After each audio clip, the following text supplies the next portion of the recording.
حدیث قدسی: اے فرزند آدم، کئی ایک چراغ ایسے تھے جن کو ہوا نے بجھا دیا، کئی ایک عبادت گزار ایسے بھی ہیں جن کو خود پسندی نے تباہ کر دیا، کئی فقیر ایسے ہیں جن کے فقر نے انہیں تباہ کر دیا کہ کفر کے کلمے پڑھنے لگے، کئی ایک امیر ایسے ہیں جن کو ان کی امیری نے برباد کر دیا کہ خدا کی راہ میں فقراء اور مساکین کا حصہ اپنے مال سے نہیں نکالا، کئی صحیح جسم و بدن کے لحاظ سے تندرست ایسے ہیں جن کو تندرستی نے برباد کر دیا کہ انہوں نے صحت کو خدا کی نافرمانی میں صرف کیا، کئی عالم ایسے ہیں جن کو ان کے علم نے برباد کر دیا اس لیے کہ انہوں نے علم پر عمل نہ کیا۔ اے فرزند آدم، میرے پاس بیج بو، مجھ سے منافع لو، مجھ سے سوال کرو، میرے ساتھ لین دین کرو،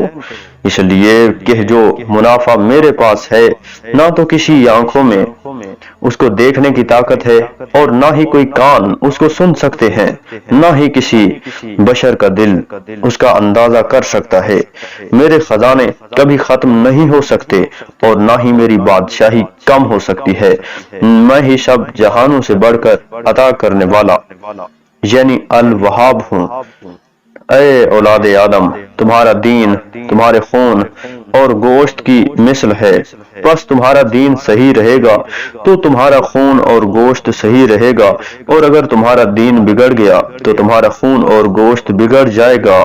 بس اس چراغ کی طرح نہ بن جانا جو دوسروں کو تو روشنی دیتا ہے لیکن خود آگ میں جل رہا ہوتا ہے، اپنے دل سے دنیا کی محبت نکال دو، اس لیے کہ میری اور دنیا کی محبت ایک ہی دل میں جمع نہیں ہو سکتی، جس طرح کہ آگ اور پانی ایک برتن میں جمع نہیں ہو سکتے، اور خود کو رزق جمع کرنے میں زیادہ نہ تھکا، سکون میں رہ، اس لیے کہ رزق مقسوم ہے جبکہ حریص محروم ہے، اور کنجوس شخص قابل مذمت ہے، نعمتوں کو دوام نہیں اور مدتیں معلوم نہیں ہیں، اور بہترین امیری قناعت ہے، اور تقوی بہترین زاد راہ ہے، اور جھوٹ بدترین عادت ہے، چغل خوری بدترین خصلت ہے، اور خدا کبھی اپنے بندوں پر ظلم نہیں کرتا۔